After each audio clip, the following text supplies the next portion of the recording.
Assalamualaikum warahmatullahi wabarakatuh. Kenalin, aku Ana Sofiana, mahasiswa Prodi Psikologi Islam dari UIN Salatiga. Di video ini kita akan membahas tentang forgiveness. Apa sih forgiveness itu? Menurut salah satu tokoh psikologi namanya Robert Enright, itu mendefinisikan bahwa forgiveness atau pemaafan itu merupakan perasaan sukarela dan pilihan sadar untuk melepaskan emosi negatif kita seperti rasa benci, dendam, dan keinginan untuk membalas orang yang telah menyakiti kita.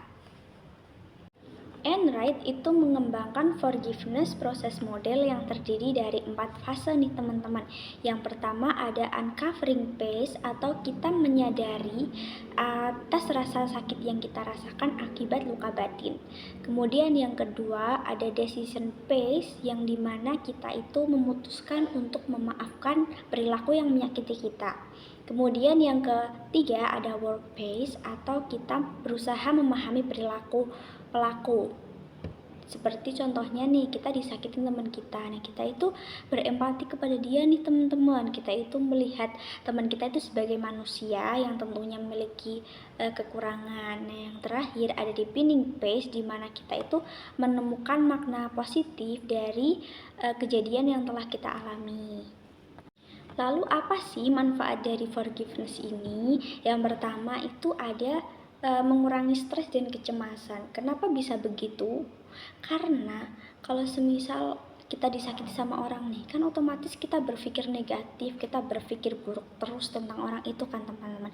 Lama-lama kita jadi stres. Nah, kalau kita memaafkan, otomatis siklus pemikiran negatif itu akan berkurang dan mengurangi beban emosional kita. Kemudian yang kedua akan memperbaiki hubungan interpersonal.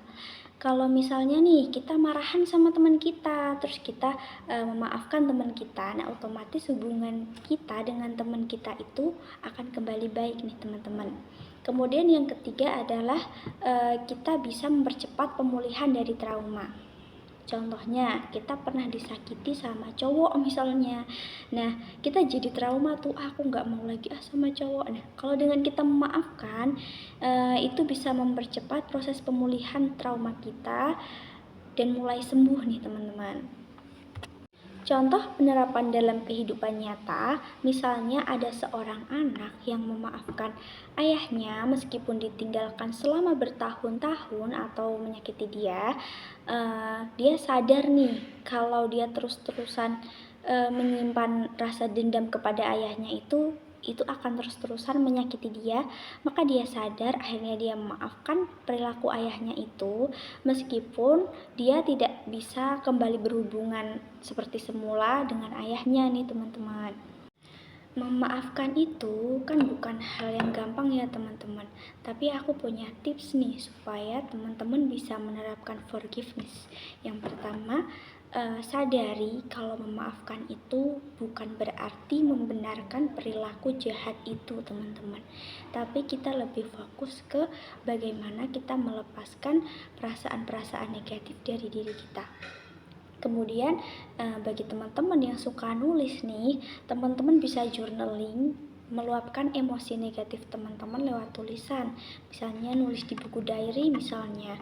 Kemudian kita fokus pada manfaat pribadi. Kita fokus nih kalau memanfaatkan itu untuk diri sendiri, jadi bukan untuk si pelaku itu.